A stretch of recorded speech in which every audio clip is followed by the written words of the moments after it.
İçimde yaralı bir aşk kaldı senden sonra. Kaybetmek zormuş. Oysa ne kadar da kolaydı sevdalanmaya çalışmak. Aslında yoktun ya başta. Niye o yokluk şimdi anlamsız bir boşluk yaratıyor? Beni hayata bağlayan şeyler dönüp arkalarına gittiler.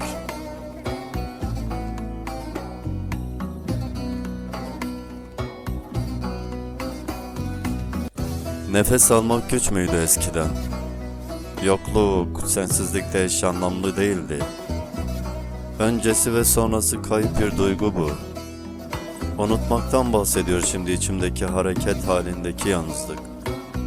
Öfke var, bir de ara sıra çıkıp gösteriyor kendini. Baktığım yerler boşluk, içimden ağlamak gelmiyor.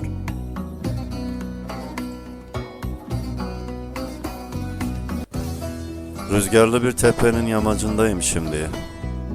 Kent suskun ve istasyonlar ayrılık için var bu şehirde.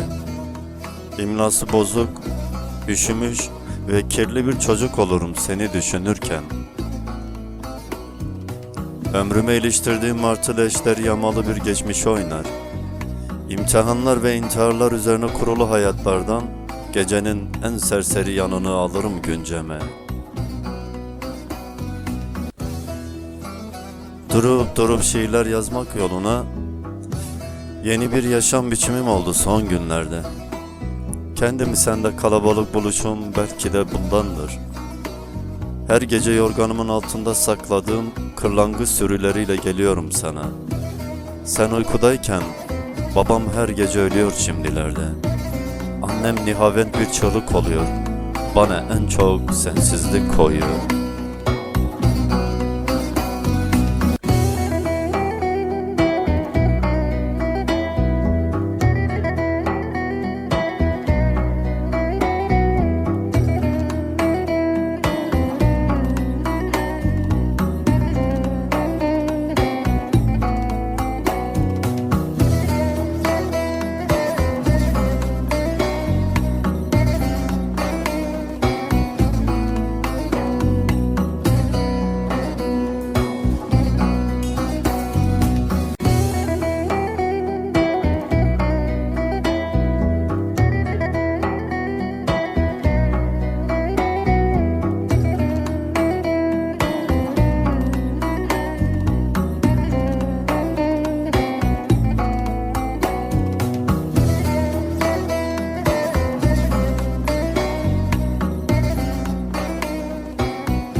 Eski bir aşkını anlatıyorken bana, konuştuklarından yapılma bir sessizlik oluyor ağzım.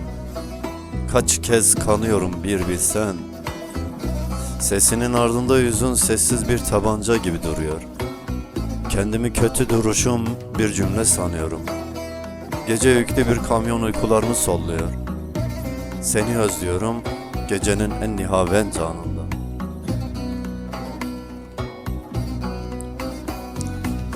Yastığının altında yalnızlığım var biliyorum. Oysa ben senden bir bardak su istedim, Akdeniz değil. Son yalnızı benimdir bu kentin. İstanbul arkamdan gelir. Ey hüznü yüzünde gülücük diye taşıyan kız. Hep kendine mi saklarsın çocukluğunu?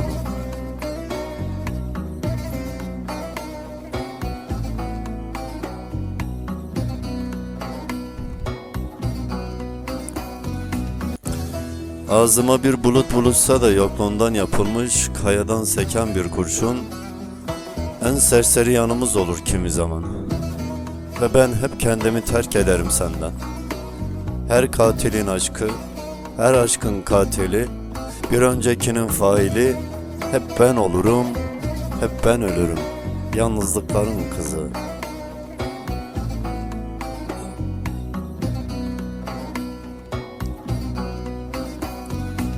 İçime uzanan koridorların ortasından hep gülerdin beni görünce. Bense sana hep geç kalırdım, sona kalırdım, sonra kanardım. Yağmurlarla inseydin içime, içim senden yanaydı. Yüzümdeki işgaller senden karaydı. Seni sevmek en gizli ağlama biçimimdi. Sana yazacaklarım sil sil bitmezdi. Ve ben senden hiçbir şeydim, sen bende her şeyken. Her aşk katilidir bir öncekinin canım. Yastığının altında biriktirdiğin yalnızlıkların, kendine varlaşıp bana yoklaşan biri yapar seni. Ve ne kadar kaçsan, o kadar yakınsındır aslında kendine. Geciken sevdalar yıkık kentlere benzer bilirsin. Ve sevgisizlik alır bir gün seni benden. İşte bu yüzden hep sevil, hep sevil, hep sevil.